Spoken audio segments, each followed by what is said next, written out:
तो दरअसल अमेरिका के लिए खतरा और डर बढ़ा है। डिफेंस एक्सपर्ट बता रहे हैं कि रूस का अगला निशाना कोई नेटो देश हो सकता है। रूस के निशाने पर पोलैंड है, क्योंकि पोलैंड के रास्ते ही यूक्रेन को सैन्य मदद पहुंचाई जा रही है।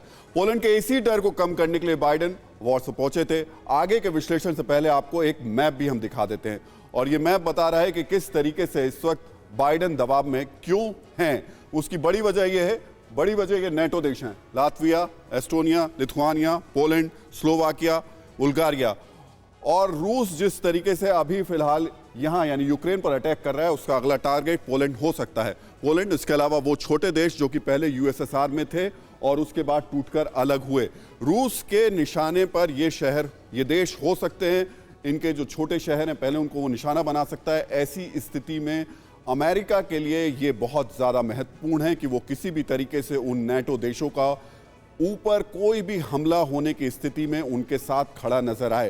ये वो देश हैं जो यूक्रेन के बॉर्डर पर हैं। ये सभी देश पहले सोवियत संघ के साथ रहे हैं, लेकिन सोवियत संघ के टूटने के बाद ये देश अपनी सुरक्षा के लिए नेटो में शामिल हो गए।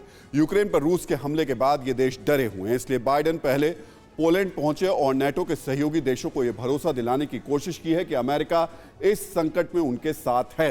अब सेना भेजने का फैसला कर बाइडेन अपने सहयोगी देशों को यह भरोसा दिलाने की कोशिश करेंगे कि नेटो मजबूत और एकजुट हैं और अमेरिकी मजबूती के साथ अमेरिका उनके साथ खड़ा हुआ है। बाइडेन इस बहाने दुनिया को अमेरिका की महाशक्ति वाली इमेज भी याद दिलाने की कोशिश कर रहे हैं, और इसलिए बाइडेन ये बार बार कह रहे हैं कि नेटो की हर एक इंच जमीन की रक्षा की जाएगी।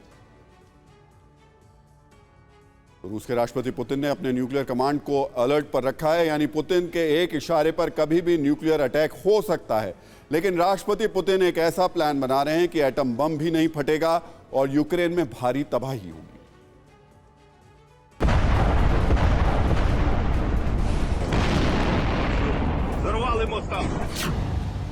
ना महाविनाशक एटम बम का होगा विस्फोट, न प्रेसिडेंट पुतिन प्रलयंकारी परमाणु बम का दबाएंगे रिमोट।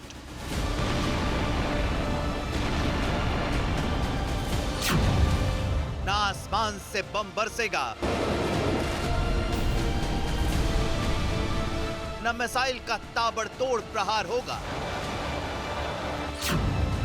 रूसी सेना की लापरवाही लाएगी महातबाही।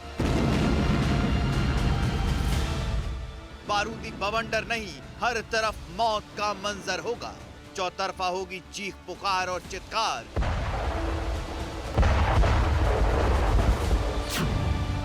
यूक्रेन नहीं बल्कि यूरोप में मचेगा हाहाकार।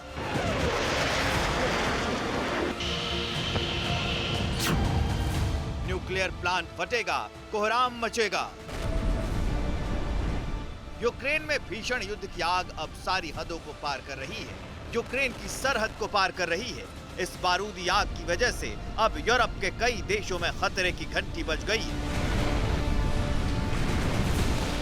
न्यूक्लियर वॉर की अटकलें, न्यूक्लियर वेपन की तैनाती और न्यूक्लियर दस्ते की मुस्तैदी के बीच यूक्रेन के सबसे बड़े चेर्नोबिल न्यूक्लियर पावर प्लांट में फिर से रेडिएशन फैलने का खतरा बढ़ गया है। खबर है कि लगातार होते रूस के हमलों की वजह से प्लांट के आसपास 31 जगहों पर भीषण आग लग गई है। प्लांट में रूसी सैनिकों की मौजूदगी के कारण आग बुझाने में दिक्कत हो रही है। यूक्रेनी अधिकारी की माने तो प्लांट में लगी आग बुझाना संभव नहीं लग रहा है। दावा है कि रूस के कब्जे के बाद चेर्नोबिल न्यूक्लियर पावर प्लांट में रेडिएशन का खतरा बढ़ गया है। आसान भाषा में समझिए तो न्यूक्लियर प्लांट के फटने की वजह से गैस निकलेगी। ये गैस जहर बनकर कहर बरपाएगी, पल भर में हजारों लोगों की सांसें छीन लेगी।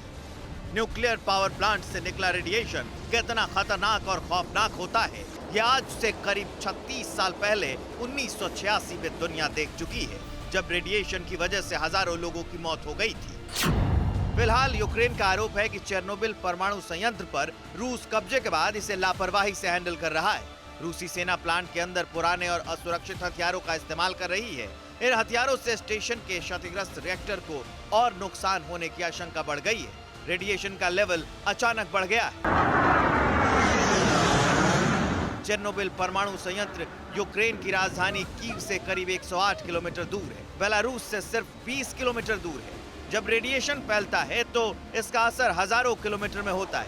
ऐसे में ये कहना गलत नहीं होगा, बारूदी संग्राम के बीच यूरोप में न्यूक्लियर इमरजेंसी जैसे हालात हैं। परवाह देश की, सोमवार से शुक्रवार रात 10 बजे TV9 भारतवर्ष पर।